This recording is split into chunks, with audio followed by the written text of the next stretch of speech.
Bismillahirrahmanirrahim. Assalamualaikum warahmatullahi wabarakatuh.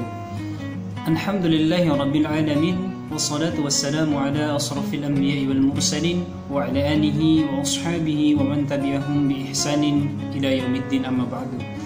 Kita selalu bersyukur kepada Allah Subhanahu wa taala dengan mengucapkan Alhamdulillahi rabbil alamin, dan kita selalu bersalawat kepada Rasulullah sallallahu alaihi wasallam dengan mengucapkan Allahumma salli ala sayyidina Muhammad wa ala alihi sayyidina Muhammad. Teman-teman dimanapun antum berada, semoga kita selalu dalam lindungan Allah Subhanahu wa taala, selalu dilindungi oleh Allah Subhanahu wa taala, dan dengan lindungan Allah Subhanahu wa taala itu kita selalu didekatkan oleh Allah Subhanahu wa taala ke tempat-tempat yang terbaik. Salah satunya masjid. Teman-teman, pada kesempatan kali ini saya akan membacakan beberapa ayat dalam Al-Quran, dan insya Allah nanti saya akan bacakan juga satu hadis Nabi SAW tentang atau bab ikhlas dan menghadirkan niat dalam semua perbuatan dan ucapan, baik yang terang-terangan atau yang samar-samar. Jadi kita niatkan niat ikhlas di dalam hati untuk melakukan semuanya karena Allah, bukan karena siapapun, bukan karena kita ingin dilihat sama orang, bukan karena kita mungkin bagi teman-teman yang mau menikah atau mungkin yang sedang dekat dengan perempuan, terus kita lantas karena kita ingin terlihat baik, kita itu sholatnya rajin, ngajinya rajin dan sebagainya. Akhi ukhti fillah, kalau seandainya itu niat kita, maka Masya Allah tidak ada kebaikan di dalamnya. Karena kenapa? Kita semuanya yang kita lakukan di dunia ini, kita ikhlas niatkan karena Allah Subhanahu wa ta'ala. Maka dari itu perlu yang namanya kita untuk mengetahui apa yang harus kita lakukan, apa yang harus kita kerjakan. Apa yang kita lakukan hari ini, apa yang kita kerjakan hari ini, kita tanyakan pada diri kita, apakah itu sudah ikhlas karena Allah Subhanahu wa ta'ala? Ketika kita sholat asar, ketika kita sholat zuhur, maghrib, isya, subuh dan sebagainya, apakah kita sudah ikhlas karena Allah Subhanahu wa ta'ala atau karena ada yang lain? Seperti yang saya bilang sebelumnya, apakah karena ada mungkin teman-teman yang ingin menikah dan sebagainya, pengen terlihat baik dan sebagainya? Jangan kawan, jangan. Kita niatkan semuanya karena Allah Subhanahu wa ta'ala, karena ingin mendekatkan diri kita kepada Allah Subhanahu wa ta'ala. Subhanahu wa ta'ala berfirman, bunyi ayatnya yaitu wa ma umiru illa liya'budullaha mukhlishina lahuddina hunafa wa yuqimus salata wa yu'tuz zakata wa dzalika dinul qayyimah. Pasti teman-teman sudah hafal juga ayat tersebut, yang artinya adalah padahal mereka hanya diperintahkan menyembah Allah Subhanahu wa ta'ala dengan ikhlas, menaati Allah Subhanahu wa ta'ala semata-mata karena menjalankan agama, dan juga agar melaksanakan sholat, menunaikan zakat. Yang demikian itulah agama yang lurus dan benar, al-bayyinah. Teman-teman dimanapun antum berada, kita disuruh oleh Allah Subhanahu wa ta'ala untuk menghadirkan niat ikhlas karena Allah Subhanahu wa ta'ala, baik kita sholat, baik apapun bentuk ibadah yang kita lakukan, maka niatkan semuanya karena Allah Subhanahu wa ta'ala. Jangan niatkan karena yang lain. Lillah, karena Allah Subhanahu wa ta'ala. Karena kenapa? Nanti di yaumil akhir kelak nanti kita akan dibangkitkan oleh Allah Subhanahu wa ta'ala berdasarkan niat kita masing-masing. Maka dari itu teman-teman, perlu kita itu Bismillah, kita awali semua kegiatan kita dengan Bismillah. Semoga apa yang kita lakukan di setiap harinya, di setiap waktu yang kita kerjakan, di setiap waktu yang kita habiskan, maka niatkan karena Allah Subhanahu wa ta'ala. Teman-teman, yang paling penting lagi, kita baru saja melaksanakan Idul Kurban.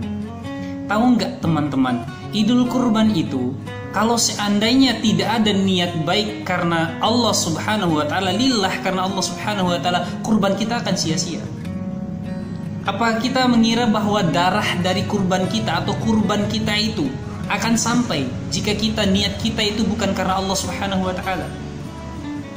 Jangan salah teman-teman, semua itu yang nyampe kepada Allah Subhanahu itu adalah ketakwaan kita kepada Allah. Bentuk takwa kita kepada Allah. Saya akan bacakan satu ayat di dalam Al-Quran, firman Allah Subhanahu wa ta'ala, la yanalallaha luhumuha wala dima'uha walaki yanaluhun lahut taqwa minkum, yang artinya daging hewan kurban dan darahnya itu sekali-kali tidak akan sampai kepada Allah Subhanahu wa ta'ala, tetapi yang sampai kepada Allah Subhanahu wa ta'ala adalah ketakwaan kamu kepada Allah Subhanahu wa ta'ala. Penjelasan di dalam penjelasan ayat ini dijelaskan juga di sini di dalam kitab Riyadhus Shalihin, yaitu maksudnya daging-daging dan serta darah-darah hadiah dan kurban tidak akan sampai kepada Allah Subhanahu wa ta'ala, akan tetapi yang sampai kepada Allah Subhanahu wa ta'ala ialah niat dan keikhlasan kalian. Niat dan keikhlasan kalian. Kalian ikhlas nggak ketika kita berkorban? Kalian ikhlas nggak ketika kita memberikan sebagian rizki kita kepada Allah Subhanahu wa ta'ala melalui kita membantu teman-teman kita yang mungkin kurang mampu? Semua tergantung pada niat kita. Kurban saja yang kita lakukan baru saja selesai beberapa hari yang lalu kita berkurban. Apakah kurban kita itu kita niatkan karena Allah Subhanahu wa ta'ala? Kalau seandainya kita tidak niatkan karena Allah Subhanahu wa ta'ala dan tidak ikhlas di dalam hati kita, maka jangan harap kurban yang kita lakukan akan sampai kepada Allah Subhanahu wa ta'ala. Karena sesungguhnya yang sampai kepada Allah Subhanahu wa ta'ala adalah bentuk ketakwaan kita kepada Allah Subhanahu wa ta'ala. Karena kenapa? Itu perintah Allah Subhanahu wa ta'ala. Kalau seandainya ceritanya tentang bagaimana kurban ini, asal muasal dari kurban ini, teman-teman pasti tahu sendiri bagaimana kisahnya Nabi Ibrahim alaihissalam dengan Nabi Ismail alaihissalam. Itu antum bisa cek sendiri di Google mungkin atau di video, banyak ustadz yang menjelaskan hal tersebut. Insya Allah pasti teman-teman juga banyak yang tahu soal itu, dan tidak perlu saya menjelaskan lagi bagaimana bentuk ketakwaan Nabi Ibrahim alaihissalam kepada Allah Subhanahu wa ta'ala. Bahkan anaknya sendiri dikorbankan atas perintah Allah Subhanahu wa ta'ala, dan anaknya pun Nabi Ismail alaihissalam tidak ada keraguan sedikit pun. Sembelih, ya udah, Allah menyuruh sembelih aja, walaupun itu anaknya, anak tercinta loh teman-teman. Dan mungkin teman-teman untuk menutup pertemuan kita pada kesempatan kali ini, saya akan membacakan satu hadis Nabi SAW. Sebenarnya saya tadi sudah sampaikan sebelumnya tadi, tapi saya hanya menyebutkan secara inti dari hadis itu. Saya akan membacakan secara utuh dari hadis itu, masih di dalam kitab Riyadhus Shalihin karya Imam An-Nawawi. Insya Allah teman-teman kalau punya uang untuk belinya, insya Allah sangat bagus sekali teman-teman. Dan kalau boleh saya merekomendasikan, kalau membeli kitab Riyadhus Shalihin bagi kita kaum pemula, belilah kitabnya ini yang beserta arti dan penjelasannya. Insya Allah itu akan mempermudah kita untuk memahami apa yang terkandung di dalam hadis tersebut. Oke, saya akan bacakan hadisnya. Dari Ummul Mukminin Ummi Abdillah, yakni Aisyah radhiyallahu anha, istri Rasulullah SAW, berkata bahwa Rasulullah SAW bersabda, ada sepasukan tentara yang hendak memerangi Ka'bah. Ketika mereka berada di suatu padang pasir dari tanah yang lapang, lalu dibenamkanlah seorang pertama sampai yang terakhir dari mereka semuanya, kata Rasulullah SAW seperti itu. Lalu Aisyah berkata kepada Rasulullah SAW, bertanya kepada Rasulullah SAW, saya bertanya, kata Aisyah radhiyallahu anha, wahai Rasulullah, bagaimana semuanya dibenamkan dari yang pertama sampai yang terakhir, sedangkan di antara mereka ada pedagang di pasar dan ada pula yang tidak termasuk golongan mereka?